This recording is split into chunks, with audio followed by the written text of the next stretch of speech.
നെയ്യാറ്റിൻകരയിൽ 11 gram MDMA-യുമായി യുവാവ് പിടിയിൽ. School തുറക്കുന്നതിന് മുന്നോടിയായി എക്സൈസ് വകുപ്പ് നടത്തുന്ന പ്രത്യേക പരിശോധനയുടെ ഭാഗമായി നെയ്യാറ്റിൻകരയിൽ വൻ ലഹരിമരുന്ന് വേട്ട. 11 ഗ്രാം MDMA-യുമായി മലപ്പുറം നിലമ്പൂർ സ്വദേശിയായ നികേഷ് ബാലകൃഷ്ണൻ 32 വയസ്സാണ് എക്സൈസ് സംഘത്തിന്റെ പിടിയിലായത്. ലഹരിമരുന്ന് കടത്തിലെ ഒരു കാരിയർ മാത്രമാണ് പിടിയിലായ നികേഷ് എന്ന് എക്സൈസ് അധികൃതർ വ്യക്തമാക്കി. ട്രെയിൻ മാർഗം തിരുവനന്തപുരത്തെത്തിയ ഇയാൾ അവിടെ നിന്ന് ബസ്സിലാണ് നെയ്യാറ്റിൻകരയിലെത്തിയത്. തുടർന്ന് നൌഷാദ് എന്നയാൾ നിർദ്ദേശിച്ചതനുസരിച്ച് കാത്തുനിൽക്കുന്നതിനിടയിലാണ് എക്സൈസ് സംഘത്തിന്റെ വലയിലാകുന്നത്. സ്കൂളുകൾ തുറക്കുന്നതിന് മുന്നോടിയായി റെയിൽവേ സ്റ്റേഷനുകൾ, ബസ് സ്റ്റാൻഡുകൾ തുടങ്ങിയ പൊതുസ്ഥലങ്ങൾ കേന്ദ്രീകരിച്ച് എക്സൈസ് വകുപ്പ് പരിശോധന ശക്തമാക്കിയിട്ടുണ്ട്.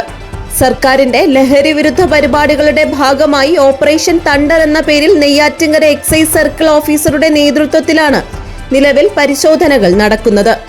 വരും ദിവസങ്ങളിലും ലഹരി വിരുദ്ധ പരിശോധനകൾ ശക്തമായി തുടരുമെന്ന് സർക്കിൾ ഇൻസ്പെക്ടർ അറിയിച്ചു. നൌഷാദ് എന്ന പേരുള്ള ഒരാൾ, അയാൾ നിലമ്പൂർ സ്വദേശിയാണ്. അയാൾ ഇതിന് ഗൾഫിലാണ് താമസം.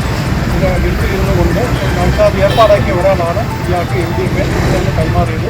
ഇയാൾ ഈ MDMA തുടർന്ന് നിലമ്പൂരേക്ക് കൊണ്ടുപോകാനാണ് പദ്ധതി എടുക്കുന്നത്. ഇയാളൊരു കാരിയറാണ്.